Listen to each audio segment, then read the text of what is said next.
Hello, hi everyone. In this short video, we will learn some new words instead of saying very good. There are other ways to say very good, such as excellent, fantastic, amazing, wonderful, brilliant.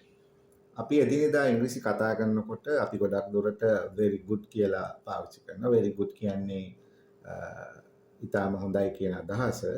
ඉතින් අපි ඒ වෙනුවට අලුත් වචන දාලා කතා කරන්න පුළුවන් නම් අපි ඉංග්‍රීසි කතා කරනකොට confidence level එක ඒ වගේම flow එක improve කරගන්න පුළුවන්. ඉතින් අපි බලමු මේ වගේ වචන දාලා කොහොමද වාක්‍යයක් හදන්නේ කියන එක. උදාහරණ කීපයක්. Your English is excellent. ඔයාගේ ඉංග්‍රීසි දැනුම අති විශිෂ්ටයි. You did a fantastic job. ඔයා හොඳ වැඩක් කළා, අති විශිෂ්ට වැඩක් කළා. Your performance was amazing. ඔයාගේ ඉදිරිපත් කිරීම අති විශිෂ්ටයි. We had a fantastic time at the party. Party එකේදී අපි සුන්දර කාලයක් ගත කරා.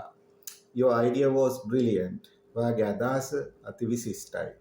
ඉතින් විශිෂ්ටයි නියමයි මරු කියන්න අදහස ගන්න අපි මෙන්න මේ අලුත් වචන දාලා. ඉතින් ඔයගොල්ලෝ ඉංග්‍රීසි කතා කරන්න උත්සාහ කරන පුරුදු වෙන ආස අය නම් මේ very good කියන වෙනුවට මේ අලුත් වචන දාලා කතා කරන්න උත්සාහ කරන්න.